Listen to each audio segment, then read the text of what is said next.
Hello friend, आपले लपंडाव या मालिकेमध्ये स्वागत आहे. तर आजच्या भागामध्ये मनस्विनी आणि नंदामावशीचे बोलणे चालू आहे. त्यावेळी नंदामावशी तिला हर तऱ्हेने प्रश्न विचारून गोंधळून टाकत आहे. कबीर इतका श्रीमंत मुलगा आहे, त्याच्याकडे पैसा आहे, घर आहे, मग तो इथे कोणत्या हेतूने आला असेल? तूच विचार कर. तुझ्या बर्थडे दिवशीही तो आला होता, तेव्हा त्याने तुला मारले का, की घरातून हाकलून लावले? त्याचा हेतू काय आहे हेच लक्षात येत नाही आहे. तेव्हा मनस्विनी म्हणते, काय हेतू असणार आहे त्याचा? मी त्याला कधी भेटले सुद्धा नव्हते, साधी ओळखसुद्धा नव्हती. मग काय दुसरे कारण काय असणार आहे?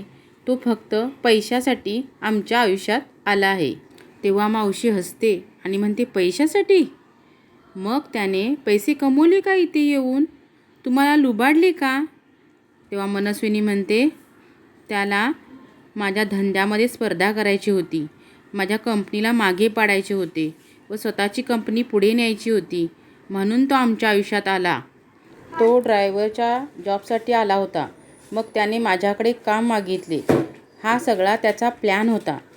तेव्हा मावशी म्हणते, आता मला तुझे खरे वाटायला लागले आहे. त्याला जर हे सर्व पाहिजे असेल तर तो हे सर्व मिळवणारच.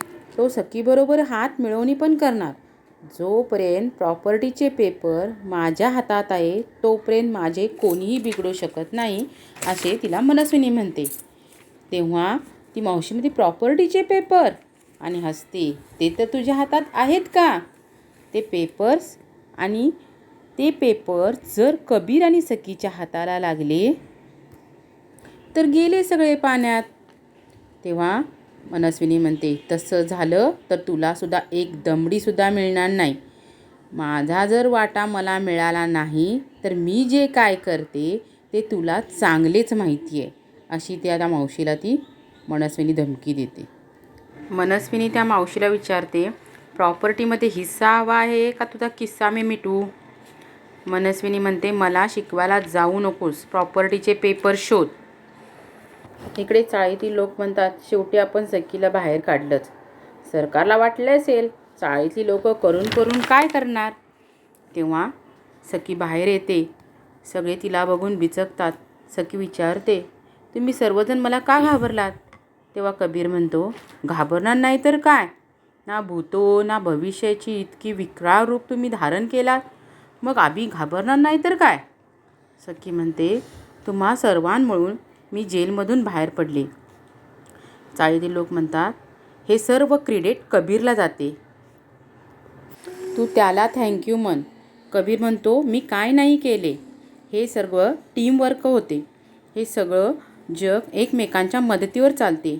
त्याचवेळी कबीर सखीला समजावतो, आपण दोघे एकत्र येऊन लढलो तर आपल्याला कोणीही हरवू शकत नाही.